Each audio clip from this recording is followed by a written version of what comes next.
नमस्कार, स्वागत है आपका जनता टीवी में। मैं हूं आपके साथ सचिन चौहान। आप देख रहे हैं बात देवभूमि की।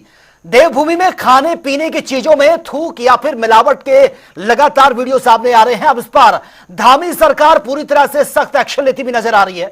दरअसल मसूरी से चाय के बर्तन में थूकने का एक वीडियो सोशल मीडिया पर बहुत तेजी से वायरल हो रहा था, जिस पर कार्रवाई करते हुए पुलिस ने 2 लोगों को हिरासत में लिया है। हालांकि इसके बाद भी कई ऐसे मामले लगातार सामने आए, जिसके बाद अब सीएम धामी के आदेश के बाद डीजीपी अभिनव कुमार की तरफ से बाकायदा एक गाइडलाइन जारी कर दी गई है।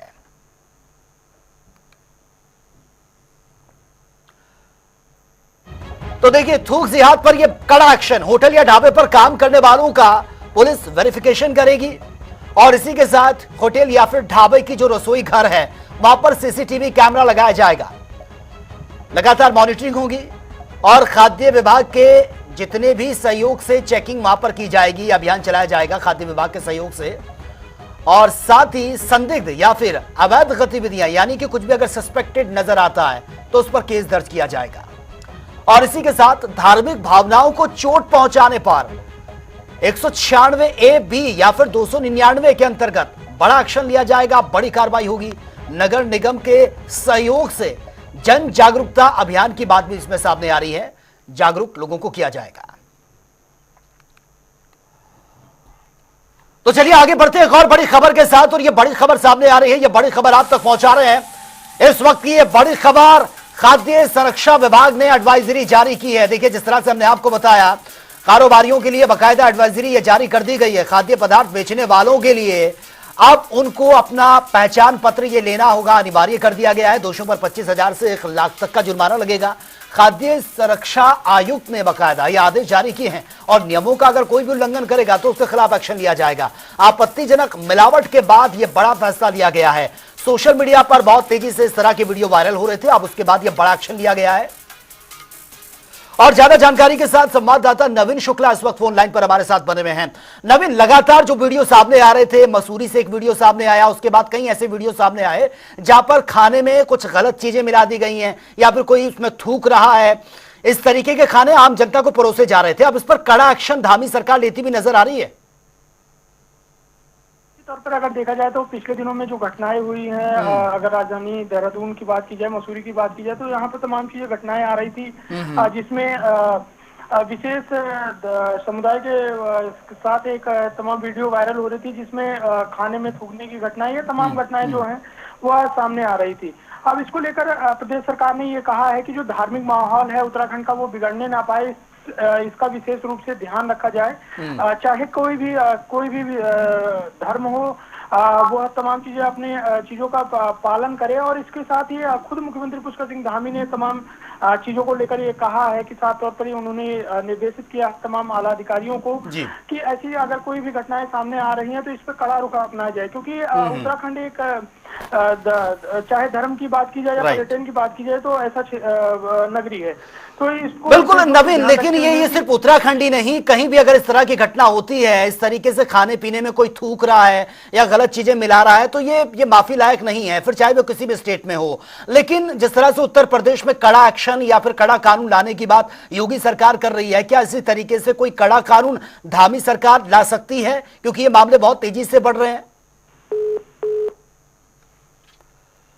चलिए, लगता है शायद संपर्क उनसे कट चुका है, तो ये बड़ी खबर से आपको अपडेट करा रहे हैं। नियमों का अगर उल्लंघन करते हैं तो बड़ा एक्शन लिया जाएगा। खाने में आपत्तिजनक मिलावट के बाद ये बड़ा फैसला लिया गया है। बहुत से ऐसे वीडियो सोशल मीडिया पर ट्रेंड कर रहे थे जहां पर लोगों को इस तरीके की सामग्री परोसी जा रही थी जिसमें थूका जा रहा था, जिसमें कुछ गलत चीजें मिलावट के साथ उनको परोसी जा रही थी। और उसके बाद अब ये बड़ा एक्शन लेते हुए नजर आ रहे हैं मुख्यमंत्री पुष्कर सिंह धामी। और वहीं इसको लेकर कैबिनेट मंत्री डॉक्टर प्रेमचंद अग्रवाल का बयान भी सामने आया है। उन्होंने कहा कि उत्तराखंड एक शांति प्रिय प्रदेश है और यहां के नागरिक शुद्ध और सौम्य व्यवहार के हैं, लेकिन अगर कोई इस तरह की अमानवीय कृत्य यहां पर करता है यानी कि दूषित मानसिकता को दर्शाता है तो उसे किसी भी हालत में बर्दाश्त नहीं किया जाएगा। बहुत दुर्भाग्यपूर्ण है, मैं तो इसको बहुत दुखद भी मानता हूं और मैं नहीं समझ पा रहा हूं कि क्या ये नेटवर्क काम कर रहा है, क्या कोई व्यक्तिगत इस रूप में काम कर रहा है। लेकिन मैं एक ही बात कह सकता हूं कि ये प्रवृत्ति किसी भी कीमत पे स्वीकार नहीं की जा सकती। लोग इसे जाति धर्म के आधार पे देखते हैं, मैं तो इसे मानवीय आधार पे भी देख रहा हूँ। क्योंकि नोएडा में एक घटना सुनी कि वहां पे कोई एक व्यक्ति यूरिन लेके खाद्य पदार्थ में डाल रहा है, खाना बना रहा है तो उसमें रोटी में थूक डालने का काम कर रहा है। मसूरी में घटना हुई तो चाय में थूक डाल के उसे बेच रहा है या कुछ भी कर रहा है। तो इससे बड़ा दुर्भाग्य और क्या होगा। आखिर ये हमारी देवभूमि से स्वीकार नहीं करेगी। माननीय मुख्यमंत्री जी ने भी बहुत साफ शब्दों में कहा है, चाहे लैंड जिहाद हो, चाहे लव जिहाद हो, चाहे इस प्रकार का थूक जिहाद हो, ये स्वीकार नहीं किया जाएगा।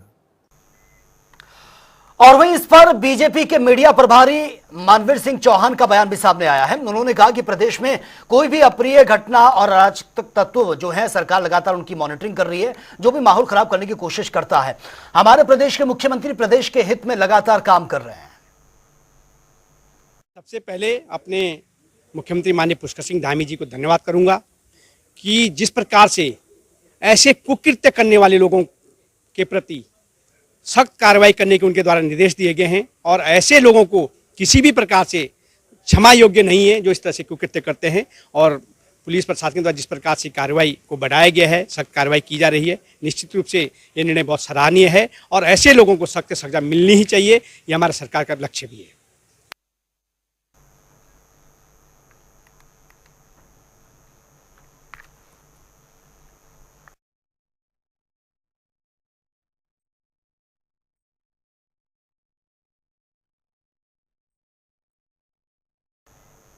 चलिए खबरों में आगे बढ़ते हैं। केदारनाथ विधानसभा उपचुनाव की तारीखों का ऐलान हो गया है और बीजेपी केदारनाथ चुनाव को हर हाल में जीतना चाहती है और उपचुनाव को लेकर मुख्यमंत्री पुष्कर सिंह धामी का बयान भी सामने आया है। उन्होंने कहा कि प्रधानमंत्री नरेंद्र मोदी के कुशल नेतृत्व में केदारनाथ के पुनर्निर्माण में लगातार काम जारी है और पूरे देश में केदारनाथ धार्मिक पर्यटन के रूप में अपनी एक अलग पहचान बना चुका है। ऐसे में 20 नवंबर को होने वाले उपचुनाव में बीजेपी बड़े अंतर से चुनाव जीतने जा रही है। देखिए, हमारे आदरणीय प्रधानमंत्री मोदी जी के प्रधानमंत्री बनने के बाद भव्य केदार और दिव्य केदार बना है। 2013 की आपदा के बाद केदारनाथ में काफी नुकसान हुआ था, पूरा परिसर क्षतिग्रस्त हो गया था, आसपास के क्षेत्रों में बहुत नुकसान हुआ। मोदी जी के प्रधानमंत्री बनने के बाद वहां पर नवनिर्माण और पुनर्निर्माण के कई काम प्रथम चरण, द्वितीय चरण में वहां कराए जा रहे हैं और आज पूरे देश दुनिया का केंद्र बिंदु है। आज वैश्विक रूप से भी हमारे प्रधानमंत्री जी पूरे विश्व के अंदर भारत का मान सम्मान बढ़ा रहे हैं और विकास की जो तेज प्रकार से जो गति हुई है वो गति आगे बढ़ेगी। और केदारनाथ में जो आज तुष्टीकरण की राजनीति कर रहे हैं, जो आज केवल लोगों को बांटने की राजनीति कर रहे हैं, ऐसी राजनीति को लोग नकारेंगे और विकास को अपनाएंगे और विकास की गति को अनवरत रूप से आगे चलाएंगे। केदारनाथ हम बड़े अंतर से वहां पर जीतेंगे। तो केदारनाथ उपचुनाव का जो रण है वो बच चुका है। 20 नवंबर को केदारनाथ में वोटिंग होनी है और 23 नवंबर को इसका परिणाम भी सामने आ जाएगा। बाय इलेक्शन होना है केदारनाथ सीट पर। 22 से 29 अक्टूबर को नामांकन की यह प्रक्रिया है और इसी के साथ नाम वापसी की अगर आखिरी तारीख की बात करें, जो डेडलाइन है वो 4 नवंबर है। साथ ही रुद्रप्रयाग जिले में आचार संहिता लागू हो चुकी है तारीखों के ऐलान के साथ ही। तो केदारनाथ में यह उपचुनाव होना है। और वहीं बीजेपी के प्रदेश मीडिया प्रभारी मनवीर चौहान ने भी केदारनाथ सीट पर बीजेपी की जीत का दावा कर दिया है। उन्होंने कहा कि जनता ने हमेशा से बीजेपी को अपना जन समर्थन दिया है और हमें पूरी उम्मीद है कि केदारनाथ उपचुनाव में बीजेपी जो है रिकॉर्ड तोड़ जीत हासिल करेगी। बहुत अच्छे रूप में देख रहे हैं और केदारनाथ की जनता ने भारतीय जनता पार्टी को ये जीत सुनिश्चित करने के लिए, और ये जीत प्रदेश की नहीं पूरे देश के अंदर एक रिकॉर्ड बनाने वाली है भारतीय जनता पार्टी के पक्ष में। और जिस प्रकार से केदारनाथ के पुनर्निर्माण की बात करें या केदारनाथ की हर गांव के कोने कोने के चौमुखी विकास की बात करें, हमारी डबल इंजन सरकार के द्वारा केदारनाथ का संपूर्ण विकास किया गया है। और वहीं केदारनाथ सीट पर कांग्रेस की तरफ से पूर्व कैबिनेट मंत्री हरक सिंह रावत इस वक्त चर्चाओं में है। हालांकि केदारनाथ उपचुनाव को लेकर हरक सिंह रावत ने कहा कि मुझे अपनी क्षमता पर कोई शक नहीं है। अगर मैं चुनावी मैदान में आता हूं तो बीजेपी चुनाव जीतने के लिए मेरे पीछे हजारों लोगों की टीम लगा देगी। हालांकि हरक सिंह रावत के बयान को लेकर बीजेपी के प्रदेश अध्यक्ष महेंद्र भट्ट ने इस पर पलटवार किया है। उन्होंने क्या कुछ कहा वो एक बार सुन लेते हैं। मुझे अपनी क्षमताओं पर वो नहीं है और मुझे अपनी लोकप्रियता पर, केदारनाथ में अपनी लोकप्रियता पर भी मैं कम नहीं है। मैंने बहुत सेवा की है केदारनाथ की, बाबा की भी बहुत सेवा की है, लेकिन मेरे मैदान में आते ही ये चुनाव भाजपा अगर 100 घोड़े लगाएगी, माना अगर कोई और लड़ेगा तो जब मैं मैदान में आऊंगा तो 1000 घोड़े दौड़ाएगी। बहुत वरिष्ठ नेता हैं। पहली बात तो अगर शब्द बोल के उन्हें प्रश्न खड़ा कर दिया, अगर मुझे टिकट मिलता है, हम तो चाहते हैं कांग्रेस के कोई भी प्रत्याशी हो, हम उसको हराएंगे। और हरक सिंह जी क्योंकि हमारे दल में पहले रहे हैं, व्यक्तिगत सुझाव यही है कि देवभूमि केदारनाथ की विधानसभा भाजपा की विधानसभा है, वो खुले ना सही आंतरिक भाव से भाजपा जीते, इसकी आराधना बाबा केदार से करें। और क्योंकि कांग्रेस अगर उनको लड़ाती है तो हमको भी स्वीकार्य है। और वहीं आज आदि कवि महर्षि वाल्मीकि जी की जयंती भी है, जिस पर सीएम धामी ने एक्स पर बकायदा पोस्ट भी किया है, उनको नमन किया है। एक बार ये पोस्ट देख लेते हैं। तो मुख्यमंत्री पुष्कर सिंह धामी ने एक्स पर यह पोस्ट किया। भगवान श्री राम के आदर्श चरित्र महाकाव्य रामायण का अनमोल उपहार देने वाले आदि कवि महर्षि वाल्मीकि जी की जयंती पर उनके चरणों में कोटिशय नमन। और आपके द्वारा रचित कालजेय रचना अनंत काल तक समस्त मानवता का पथ प्रदर्शित करती रहेगी। भगवान श्री राम के आदर्श चरित्र को लिखकर संपूर्ण विश्व को पवित्र और महाकाव्य रामायण का अनमोल उपहार देने वाले आदि कवि महर्षि वाल्मीकि जी की जयंती पर उनके चरणों में कोटि कोटि नमन। और हरियाणा में एक बार फिर से नायब सैनी ने मुख्यमंत्री पद की शपथ ली है और इस दौरान सीएम धामी भी वहां पर नजर आए हैं। उन्होंने नायब सैनी को दोबारा से मुख्यमंत्री बनने पर बधाई दी है और इसी के साथ ही कई अन्य मंत्री भी वहां पर पहुंचे हैं, उनको बधाई दी है। कल ही हरियाणा के मुख्यमंत्री विधानमंडल दल में नायब सिंह सैनी जी को पुनः विधायक मंडल दल का नेता चुना गया है। मैं देवभूमि की ओर से, अपनी ओर से माननीय नायब सिंह सैनी जी को हार्दिक बधाई, शुभकामनाएं देता हूं कि हरियाणा का विकास डबल इंजन की सरकार में और चौमुखी विकास हो, ऐसे हम अपेक्षा करते हैं। और मुझे पूरा विश्वास है कि आगामी दिनों के अंदर हरियाणा के बारे में जो सोच केंद्र भी रखता है, राज्य सरकार के रूप में वहाँ के मुख्यमंत्री जी रखते हैं, वो धरातल में उतरेगा। मैं अपनी ओर से बहुत शुभकामनाएं, बधाई देता हूं। और देहरादून राजभवन में विश्व खाद्य दिवस के मौके पर कार्यक्रम का आयोजन हुआ है। इस दौरान आपको बता दें कि मंडवे से बने जो प्रोडक्ट हैं उनको लॉन्च किया गया और इस मौके पर राज्यपाल गुरमीत सिंह के साथ पर्यटन मंत्री सतपाल महाराज भी नजर आए हैं। इस पर जानकारी देते हुए पर्यटन मंत्री सतपाल महाराज ने बताया कि विश्व खाद्य दिवस के मौके पर केक और पेस्ट्रीज को लॉन्च किया गया है, जो कि उत्तराखंड की उत्पाद की एक नई श्रृंखला भी है। पेस्ट्रीज को लॉन्च किया गया है, उसके अंदर में गढ़वाल पेस्ट्रीज, कुमाऊं पेस्ट्रीज और जौनसरी पेस्ट्री को दिखाया गया है, जिसके अंदर में हमारे जो लोकल प्रोडक्ट्स हैं जैसे बुरांश, हमारे बाल मिठाई और अखरोट जो जौनसर के हैं उनको भी दिखाया गया है।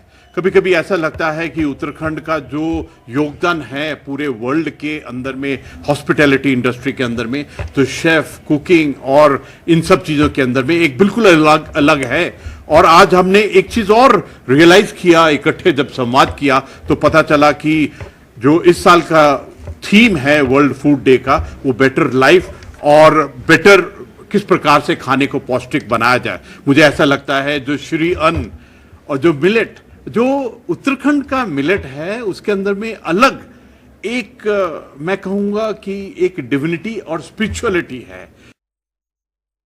दिवस वर्ल्ड फूड डे पर आज राजभवन में माननीय राज्यपाल महोदय की उपस्थिति में कार्यक्रम आयोजित किया गया और मैं आज विश्व खाद्य दिवस की बहुत बहुत शुभकामनाएं सबको अर्पित करता हूं।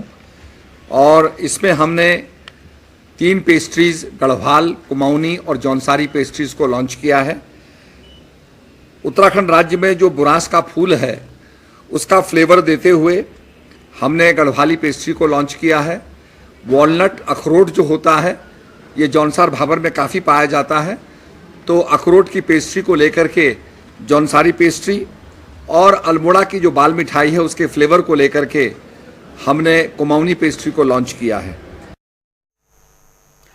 और महिला सृजन नीति को लेकर विधानसभा भवन में उत्तराखंड की महिला सशक्तिकरण एवं बाल विकास मंत्री रेखा आर्य की अध्यक्षता में मीटिंग हुई है, जिसमें राज्य महिला आयोग की अध्यक्ष कुसुम कंडवाल और महिला कल्याण विभाग के निदेशक प्रशांत आर्य भी नजर आए हैं। और इस बीच रेखा आर्य ने कहा कि महिलाओं का आर्थिक सशक्तिकरण हमारा केंद्र बिंदु है। देखिए, आज महिला नीति 2024 के परिप्रेक्ष्य में हम लोगों ने आज काफ़ी कुछ समीक्षा करी है, जिसमें हमारे महिला आयोग की अध्यक्षा भी रही और संबंधित हमारे विभागों के अधिकारीगण भी रहे। निश्चित रूप से समीक्षा करने के दौरान में महिलाओं की आर्थिक सशक्तिकरण का पहलू तो मुख्य केंद्र बिंदु में है ही। इसके साथ ही ये भी कोशिश है कि एक बच्ची के गर्भ में जन्म से लेकर उसके शिक्षा से लेकर उसके युवती बनने से लेकर उसके रोजगार परक होने से लेकर उसके विवाह से लेकर और उसके आगे के जीवन में मिल रही चुनौतियों से लेकर उसकी वृद्धावस्था से लेकर सभी चीज़ों को जो है हमने कोशिश करी है कि इस महिला नीति में हम उनकी उन परिस्थितियों के अंतर्गत हमें अपने नीतियों में क्या क्या चीज़ें व्यवस्था देनी चाहिए वो इस महिला नीति में हम लोग लेकर आए हैं।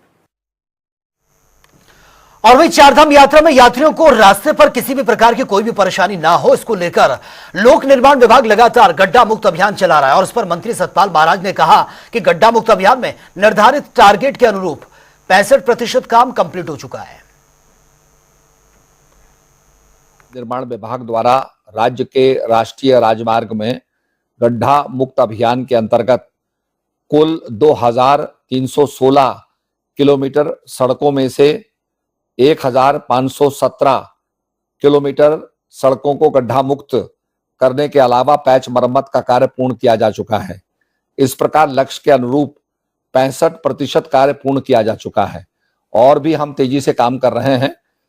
इसके साथ साथ जो हमारी यात्रा है ये चल रही है। यमुनोत्री में 6,57,067 यात्री पहुंच चुके हैं, दर्शन कर चुके हैं। गंगोत्री में 7,53,991 यात्री पहुंच चुके हैं। केदारनाथ में 13,56,252 व्यक्ति दर्शन कर चुके हैं। बद्रीनाथ में 11,11,704 यात्री दर्शन कर चुके हैं। हेमकुंड साहब में 1,83,692 यात्री दर्शन कर चुके हैं। सारी यात्रा के अंदर 40,62,706 यात्रियों ने दर्शन किए हैं। यात्रा अभी चल रही है। और देहरादून में आगामी 18 से 27 अक्टूबर तक सरस मेले का आयोजन किया जा रहा है, जिसमें स्वयं सहायता समूह के प्रतिभागी और दस्तकार साथ ही हस्तकला के कारीगर अपने स्टॉलों की प्रदर्शनी यहां पर लगाएंगे और अपने उत्पाद भी वो बेचेंगे। और साथ ही विभिन्न सांस्कृतिक दलों की ओर से सांस्कृतिक कार्यक्रमों का आयोजन किया जाएगा। आपको बता दें कि मेले की तैयारियों के संबंध में जिले के मुख्य विकास अधिकारी अभिनव शाह से उन्होंने संबंधित अधिकारियों के साथ बाकायदा मीटिंग की है, उनको निर्देश भी दिए हैं। देखिए, जो हमारा रेंजर्स ग्राउंड है, इस बार हम सरस मेला जो होता है भारत सरकार की तरफ से और हमारे जो स्टेट गवर्नमेंट है उनकी ministry of rural development, department of rural development, उनकी तरफ से इस मेले का आयोजन किया जा रहा है। इसमें जो पूरे विभिन्न जो हमारी डिस्ट्रिक्ट्स हैं सभी जगह के एसएचजी मेंबर्स पार्टिसिपेट करेंगे, अपने प्रोडक्ट्स शोकेस करेंगे। इसके अलावा हमने पूरे देश में सभी स्टेट्स को भी इसमें हमने इनविटेशन भेजा है, तो वहाँ से भी मोस्टली सभी स्टेट से हमें कंफर्मेशन आ गए हैं कि वहाँ से भी ग्रुप्स आ रहे हैं जो यहाँ अपने प्रोडक्ट्स दिखाएंगे, शोकेस करेंगे। उनको एक मार्केट एरिया मिलेगा जहाँ पे वो अपना लोगों को अपने प्रोडक्ट सेल भी करेंगे और अपने प्रोडक्ट्स के बारे में बताएंगे। और कौशल विकास से जुड़े आईटीआई के 24 टॉपर छात्र छात्राओं को तकनीकी भ्रमण के लिए कौशल विकास मंत्री सौरभ बहुगुणा ने अपने शासकीय आवास से रवाना किया है। और इस बीच कौशल विकास मंत्री सौरभ बहुगुणा ने कहा कि ये छात्र गुरुग्राम और हापुड़ में तकनीकी भ्रमण के लिए जाएंगे। आपको बता दें कि 24 छात्रों का जो अगला बैच है वो 21 अक्टूबर को हल्द्वानी से रवाना किया जाएगा। कौशल विकास विभाग का एक सोच थी, मंत्री के रूप में मैंने सोच 6 महीने पहले सचिवों के सामने और अपने डायरेक्टर के सामने रखी थी कि हम चाहते हैं कि हमारे जो यहाँ के बच्चे हैं, जो आईटीआई के बच्चे हैं, उनको दूसरी स्टेट्स में भी कैसे बच्चों को प्रशिक्षण दिया जा रहा है, कैसे उनके कोर्सेज चल रहे हैं, कैसे वहाँ पे पढ़ाया जा रहा है, उसकी थोड़ी सी जानकारी होनी चाहिए। इंटरेक्शन जब आप करते हैं तो नॉलेज बढ़ती है। और उसी के हिसाब से आज हमने 24 बच्चों का पहला ग्रुप यहाँ से भेजा है, जो हापुड़ में और हमारे गुरुग्राम में, और मैंने अभी निवेदन किया है हमारे डायरेक्टर खेतवाल जी से कि अगर हो सके तो दिल्ली में भी एक स्टॉप ओवर उनका होना चाहिए, क्योंकि वहाँ पे बहुत अच्छे इंस्टीट्यूट्स हैं। तो लर्निंग एक्सपीरियंस बढ़ाने के लिए दूसरे स्टेट्स के बच्चों के साथ इंटरेक्शन करने से, और हमारे नई टेक्नोलॉजी क्या क्या वहाँ पर आईटीआईज में, कैसे वहाँ पे इंडस्ट्रीज में नई टेक्नोलॉजी के माध्यम से लोगों को रोजगार उपलब्ध हो रहा है, वो हमारे लिए भी एक सीख होगी। हमारे भी यहाँ से 3, एक प्रिंसिपल और हमारे एक फोरमैन और हमारे एक इंस्ट्रक्टर गए हैं, तो उनको भी यही बोला गया है कि क्या चीज़ हम भी अडेप्ट कर सकते हैं, उन चीज़ों से अडॉप्ट कर लें और अपने आईटीआई में चला सके। उसके लिए ये पूरा एक शुरू किया गया प्रोग्राम। और वह हल्द्वानी में सशक्त एकता उद्योग व्यापार मंडल का गठन किया गया, जिसमें प्रदेश के अध्यक्ष लखन सिंह निगलटिया और साथ ही प्रदेश महामंत्री भवन भट्ट को नियुक्त किया गया है। और इस मौके पर प्रदेश अध्यक्ष ने कहा कि जिस प्रकार से व्यापारियों के साथ उत्पीड़न किया जा रहा है, उसको देखते हुए हमें व्यापार मंडल का गठन करना पड़ा है। लगभग हम 4 से 5 महीने से व्यापारियों की, जब हमारे हल्द्वानी में अभी अतिक्रमण हुआ था तो उसमें हम लोगों ने कोशिश करी थी कि हम सरकार के साथ अपनी बातें रखेंगे, तो लेकिन हुआ क्या, हमसे जाने से पहले व्यापारी जो हमारे व्यापार मंडलों ने उसमें एक ड्राफ्ट बना के दे दिया था। जो ड्राफ्ट पे शायद लगता है आज वही काम हो रहा है जिलाधिकारी के नेतृत्व में। प्रदेश हमारे जो प्रदेश के मुख्यमंत्री उनकी नेतृत्व में एक बात हुई थी, लेकिन व्यापारियों ने, मुझे लगता है कि जो हमारे दुकानदार हैं उनके बीच में तो कम्युनिकेशन गैप है, उस कम्युनिकेशन गैप को हमें दूर करना है। आपके सामने उपस्थित हैं। अभी जो केंद्रीय प्रदेश स्तर पर जो महिलाएं हैं उनका गठन किया गया है। इसके बाद में जिला स्तर पर अलग अलग विभागों से उनके माध्यम से गठन का विस्तार किया जाएगा। और सभी जगह जो उद्देश्य रहेगा वो ये उद्देश्य रहेगा कि सूक्ष्म स्तर पर जाकर के, छोटे स्तर पर जाकर के भी जो रोजगार महिलाओं में है और यहाँ से जो महिलाओं का भी पलायन हो रहा है, परिवारों का पलायन हो रहा है, उसमें महिला भी एक अच्छी भूमिका निभाती है अगर रोजगार अच्छा होगा।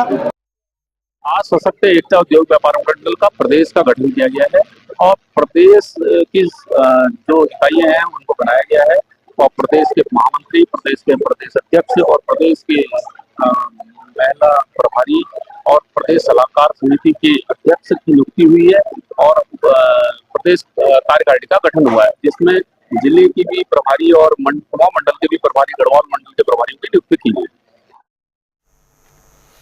और वे जूना अखाड़े की पौराणिक छड़ी यात्रा हरिद्वार से रवाना हो चुकी है। आपको बता दें कि सनातन धर्म और संस्कृति की रक्षा के उद्देश्य से आदि गुरु शंकराचार्य की ओर से छड़ी यात्रा की शुरुआत की गई थी और हर साल ये छड़ी यात्रा चारों धामों के साथ ही उत्तराखंड के तमाम मठ मंदिरों में भी जाती है। हम ओम पर्वत पर जाएंगे, आदि कैलाश। निस्संदेह आदि कैलाश हमारे उत्तराखंड का एक ऐसा स्थान है जिसका भव्य प्रचार और प्रसार होना चाहिए और वह प्रचार और प्रसार, इससे अच्छा अवसर हमारे उत्तराखंड के लिए और इससे अच्छा नहीं हो सकता है कि सारे साधु सन्यासी, सैकड़ों की संख्या में साधु सन्यासी इस छड़ी को लेकर के रवाना होंगे और पूरे हिमालय को, उत्तराखंड को भ्रमण करते हुए आदि कैलाश को जाएंगे। ऐसा है कि आप जानते, चारों धाम होते हुए, पूर्णागिरि होते हुए, टनकपुर होते हुए, पिथौरागढ़ और जागेश्वर, तमाम पहाड़ की हर मंदिरों को घूमती फिरती ओम पहाड़ से फिर पुणे माया देवी आई। दिवाली के आसपास की संभावना है कि सभी प्रकार की यात्राएं करके दिवाली के आसपास हरिद्वार प्रवेश करें। तो फिलहाल इस बुलेटिन में मेरे साथ इतना ही, लेकिन तमाम खबरों के लिए आप बने रहिए जनता टीवी के साथ। नमस्कार।